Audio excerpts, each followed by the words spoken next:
And sovereign Shlomo loved many foreign women in addition to the daughter of Pharaoh, Moabite, Ammonite, Edomite, Sidonian, and Hittite women. From the nations of whom Yahweh had said to the children of Israel, "You do not go into them, and they do not go into you, for they shall certainly turn away your hearts after their mighty ones." Shlomo clung to these in love. And he had 700 wives, princesses, and 300 concubines, and his wives turned away his heart. And it came to be, when Shlomo was old, that his wives turned away his heart after other mighty ones. And his heart was not perfect with Yahweh his Elohim, as was the heart of his father David.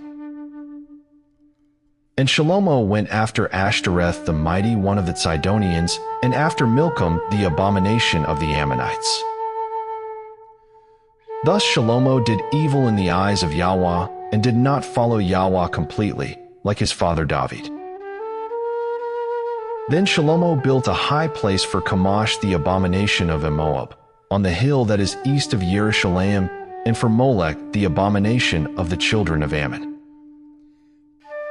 And so he did for all his foreign wives, who burned incense and slaughtered to their mighty ones.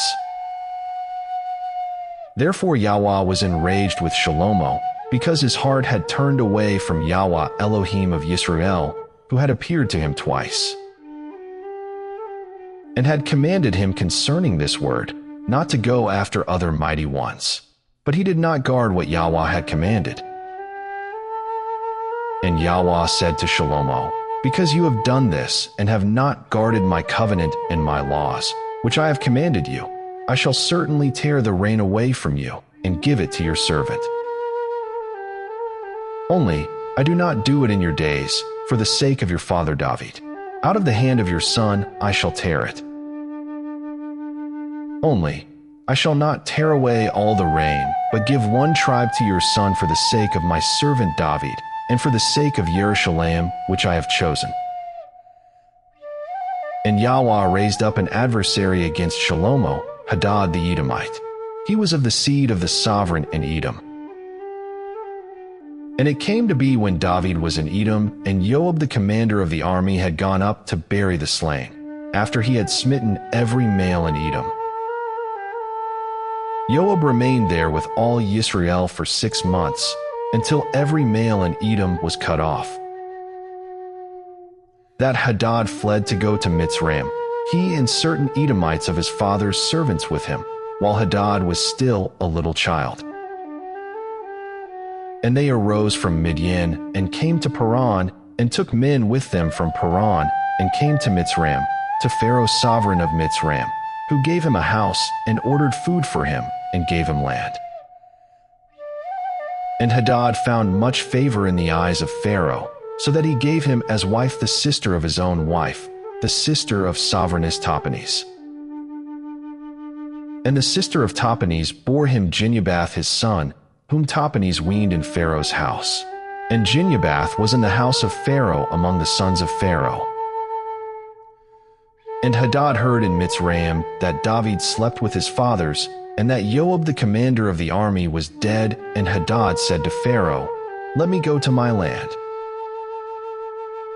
And Pharaoh said to him, "But what have you lacked with me, that you are now seeking to go to your own land?" And he answered, "No, but please let me go." And Elohim raised up another adversary against him, Rezin son of Eliada, who had fled from his master, Hadadezer sovereign of Tsobah, and gathered men to him, and became commander over a raiding band, when David slew those of Tsobah. And they went to Damascus, and dwelt there, and reigned in Damascus. And he was an adversary of Yisrael all the days of Shlomo, besides the trouble that Hadad caused, and he was hostile to Yisrael, and reigned over Aram.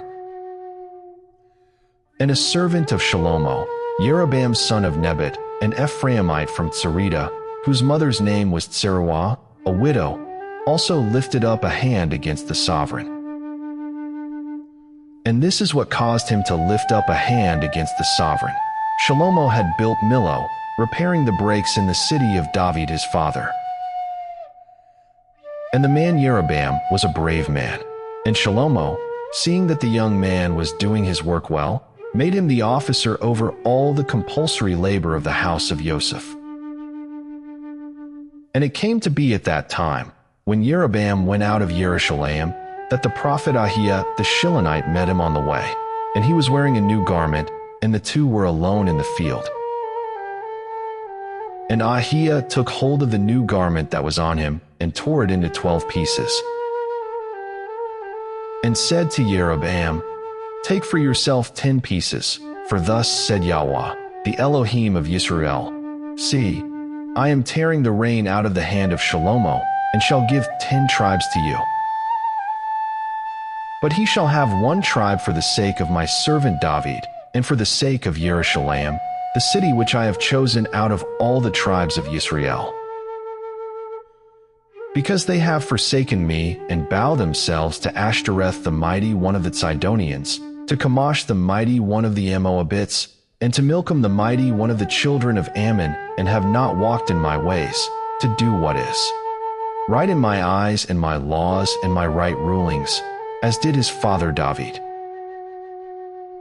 But I do not take all the reign out of his hand, because I have made him ruler all the days of his life for the sake of my servant David, whom I chose because he guarded my commands and my laws. And I shall take the reign out of his son's hand and give it to you, the 10 tribes. And to his son I give 1 tribe, so that my servant David shall always have a lamp before me in Jerusalem, the city which I have chosen for myself, to put my name there. So I take you, and you shall reign over all that your being desires, and you shall be sovereign over Israel. And it shall be, if you obey all that I command you, and shall walk in my ways and do what is right in my eyes, to guard my laws and my commands, as my servant David did, then I shall be with you and build for you a steadfast house, as I built for David, and shall give Israel to you. And because of this I humble the seed of David, but not forever." And Shlomo sought to kill Jeroboam, but Jeroboam rose up and fled to Mitzrayim, to Shirshak sovereign of Mitzrayim, and was in Mitzrayim until the death of Shlomo. And the rest of the acts of Shlomo, all that he did and his wisdom, are they not written in the book of the acts of Shlomo? And the days that Shlomo reigned in Jerusalem over all Israel was 40 years. So Shlomo slept with his fathers, and was buried in the city of David his father, and Rehoboam his son reigned in his place.